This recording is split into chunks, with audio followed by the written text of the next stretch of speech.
Udahlah. Heroes-heroes sebelumnya.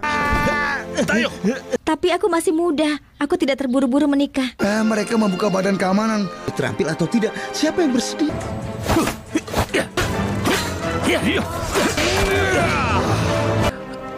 Yuanjia, Jinsun, kau sudah kembali. Periksa dia sekali lagi. Melanjutkan kisah Ali Kungfu pecandu. Kisah dimulai dengan memperlihatkan Yuanjia merasa sakit yang luar biasa, di mana ketika melihat Jinsun, dia memohon kepadanya untuk membawa dokter yang telah menyuntiknya di penjara. Dokter yang menyuntikku di penjara. Guru. Di sisi lainnya, ketika Dr. Federer berdiskusi dengan Jinsun untuk membahas masalah yang dihadapi Yuanjia, sang kakak Fengxi datang dan menceritakan bahwa tabib yang pernah memeriksanya menyimpulkan bahwa Yuanjia tampak kecanduan opium. Sehingga mendengar hal itu, Dr. Federer menyimpulkan bahwa Yuanjia kecanduan obat morfin, sejenis obat penghilang rasa sakit yang dapat membuat orang kecanduan. Lantas mendengar hal itu, mereka pun berniat bertemu dengan Cangkeling untuk memastikan obat yang telah diberikannya. Dia kecanduan dengan opium. Seperti itu. Morfin. Harus mencari jawabannya dari Chang Teli. Tak lama malam pun tiba, di mana terlihat mereka menemui Cangkeling yang sedang mabuk-mabukan di sebuah kafe. Untuk kemudian mereka bertanya apa yang telah Cangkeling berikan kepada Yuanjia di penjara. Bukannya memberi jawaban, dia malah mengancam bahwa wilayah ini merupakan wilayah kekuasaan konsensi Prancis. Jika mereka berbuat macam-macam, dia akan melaporkan hal itu kepada Bertrand. Melihat situasi yang tidak menguntungkan, Jinsun memilih untuk pergi saja.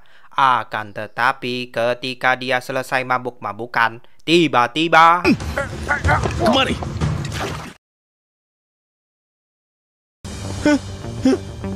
tak diduga, Jinsun menyuruh murid-murid Yuanjia untuk menangkap Cangkeling. Lantas kemudian dia berbalik mengancamnya untuk menceritakan apa yang telah dilakukannya kepada Yuanjia. Merasa posisinya dalam keadaan terancam, akhirnya Cangkeling tidak mempunyai pilihan, di mana dia mengatakan telah menyuruh dokter asing untuk memberikan Yuanjia semacam obat morfin atas perintah Yingxi agar membuat Yuanjia seperti kecanduan opium. Bahnya menjadi pecandu opium, pecandu berat. Sehingga mendengar hal itu, murid-murid Yuanjia berniat membunuh Cangkeling. Namun di saat itu Jinsun menghentikan mereka dan mengatakan jika mereka melakukannya akan melanggar aturan dari sang guru. Maka dari itu, setelah mengetahui penyebab sebenarnya, Jinsun meminta kepada murid-murid Yuanjia untuk melepaskan dan membolehkannya pergi. Tapi tiba-tiba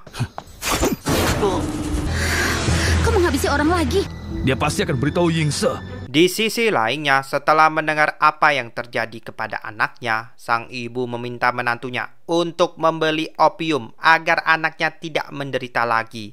Akan tetapi Yongyi menolak hal tersebut dan masih percaya bahwa Jinsun akan menemukan solusi yang tepat untuk menyembuhkan Yuanjia. Keesokan harinya, rasa sakit yang dirasakan oleh sang anak semakin lama semakin menyakitkan. Maka dari itu, karena tak ingin melihat anaknya terus menderita, sang ibu berinisiatif pergi dan membeli paket lengkap opium untuk anaknya. Namun tak disangka ketika sang ibu datang untuk membeli, salah satu anak buah Yingxi melihat dan melaporkan kejadian tersebut. Sehingga mendengar hal itu, Yingxi merasa senang dan akan melanjutkan rencana untuk menyebar isu tersebut kepada masyarakat. Tuan, rencanamu sangat cerdas. Tak lama malam pun tiba, di mana ibunya menyuruh semuanya untuk keluar dan meninggalkannya bersama sang anak. Di mana ketika semuanya berada di luar, sang ibu lalu memberikan paket lengkap opium, lantas mengatakan sejujurnya bahwa Yuanjia telah dijebak oleh Yingxi dan akan selamanya menjadi pecandu opium karena obat yang diberikannya. Mendengar hal itu, Yuanjia marah dan membanting paket lengkap itu, lantas berjalan keluar dan mempertanyakan mengapa sang istri menyembunyikan hal tersebut. Bukan hanya itu saja, dia pun mempertanyakan mengapa Jinsun merahasiakan hal itu semua. Sehingga melihat Sayan yang datang, dia meminta kepada muridnya tersebut untuk menghabisinya, daripada harus menanggung aib karena sudah menjadi pecandu opium. Tapi sayangnya murid-muridnya enggan melakukannya. Maka dari itu, karena tidak ada satupun yang sanggup memenuhi permintaannya, sehingga biarkan aku menjaga martabat terakhirku.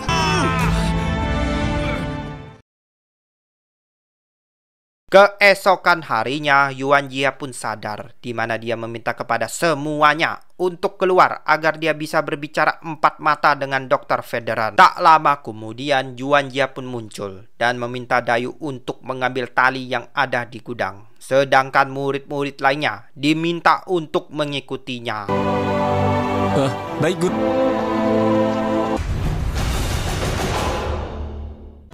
Tamat ending yang sangat membingungkan.